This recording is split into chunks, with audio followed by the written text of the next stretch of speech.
चलिए, आज हम पढ़ेंगे ज्योग्राफी। तो ज्योग्राफी का पहला क्लास है जिसमें हमें यह जानना है कि व्हाट इज़ ज्योग्राफी। ज्योग्राफी होता क्या है?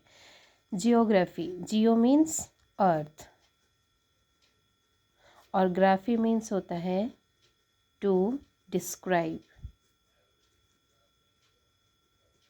मतलब ऐसी स्टडी जो अर्थ के सरफेस को डिस्क्राइब करती है उसे हम क्या कहते हैं? ज्योग्राफी।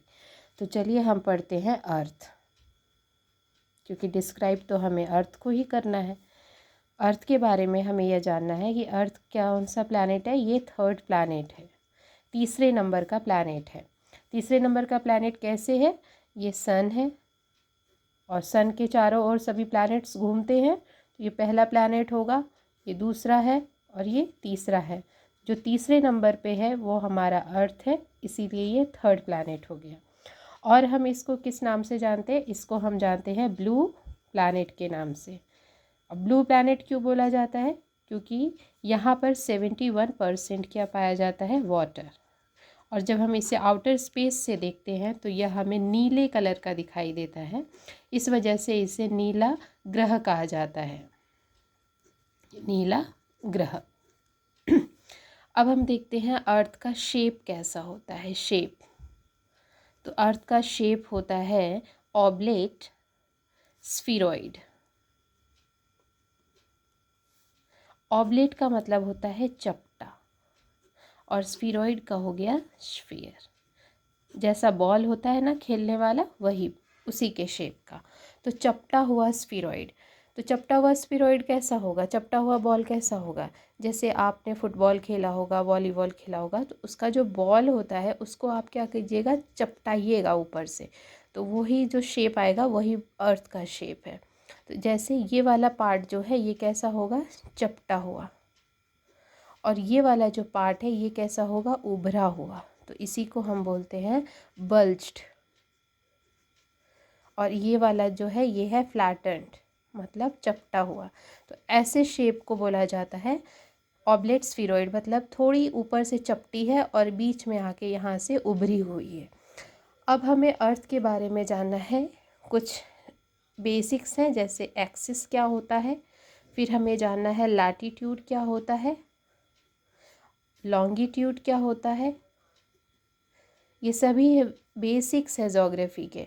और हेमीस्फेयर, क्योंकि जब आप पढ़ेंगे तो नॉर्दर्न हेमीस्फेयर, साउदर्न हेमीस्फेयर बहुत आएगा आगे, इस वजह से हमें ये कॉन्सेप्ट क्लियर करना है। तो देखते हैं हम एक्सिस क्या होता है। तो ये हमारा अर्थ है।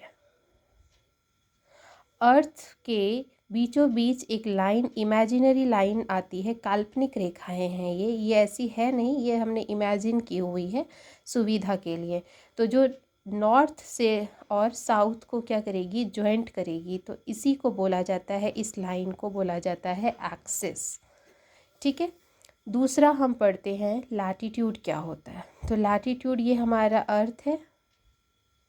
यहाँ पर ऐसी इमेजिनरी लाइन जो क्या हो, ये वेस्ट टू ईस्ट क्या हो, बनी हुई हो, पूर्व पश्चिम के तरफ बनी हुई हो, और ये क्या हो? लेटी हुई हो। ये देख रहे हैं आप, ये सभी लाइन क्या है? अर्थ पर ऐसे लग रहा है जैसे लेटी हुई है। तो ऐसी लाइंस को ही क्या बोला जाता है? लैटीट्यूड्स बोला जाता है। इमेजिनरी लाइंस हैं ये, तो इसी को क्या बोला जाता है? लैटीट्यूड। इसे हिंदी में बोला जाता है अक्षांश। लेटी हुई, आप ऐसे याद रखेंगे, लेटी हुई। लैटीट्यूड, लेटी, कंफ्यूज नहीं होना है लैटीट्यूड और लॉन्गिट्यूड में। तीसरे नंबर पे आता है हमारा लॉन्गिट्यूड। ये अर्थ है हमारा, और जिस तरह यहाँ से हमने देखा ईस्ट टू वेस्ट है, उसी तरह हम यहाँ से देखेंगे north to south imaginary lines आएगी।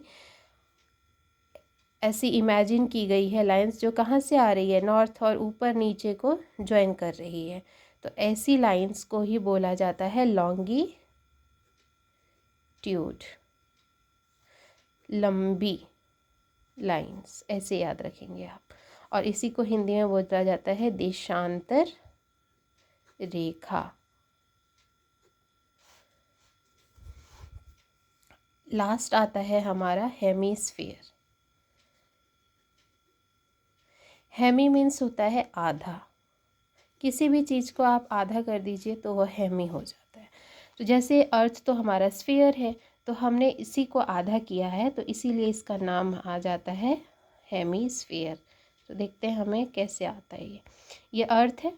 इसी को हमने क्या किया, आधे भाग में बांटा, ऊपर और नीचे। तो ये वाला पार्ट नॉर्थ है, ये वाला पार्ट साउथ है। तो इसी को हमने बोल दिया है नॉर्दर्न हेमीस्फीयर, और इस वाले पार्ट को हमने बोल दिया है सदर्न हेमीस्फीयर। ये हो गया उत्तरी गोलार्ध और ये हो गया दक्षिणी गोलार्ध। इसी तरह अर्थ को हमने क्या किया, ये तो हमने ऊपर नीचे काटा था, इसी को हम दाएं बाएं काट देते हैं, इन दो भागों में बांट दिया। तो इधर वाला पार्ट हो गया, ये कौन सा पार्ट हो गया, ईस्ट, ये वाला वेस्ट। तो इसी को हम बोलेंगे ईस्टर्न हेमीस्फीयर। जो हो गया पूर्वी गोलार्ध, ये पूर्व के तरफ है ना, तो पूर्वी गोलार्ध, और ये वाला पार्ट हो गया वेस्टर्न हेमीस्फीयर, और इसी को बोल दिया हमने पश्चिमी गोलार्ध। ये बेसिक्स है हमारे ज्योग्राफी का। जब हम अर्थ पढ़ते हैं तो हमें ये सारी चीज़ें मालूम होनी चाहिए। इसके बिना हम ज्योग्राफी को समझ नहीं सकते हैं, सिर्फ रट सकते हैं। जो हमें रटना नहीं है, हमें ज्योग्राफी को समझना है। तो इससे होप आपका कॉन्सेप्ट क्लियर हो गया होगा।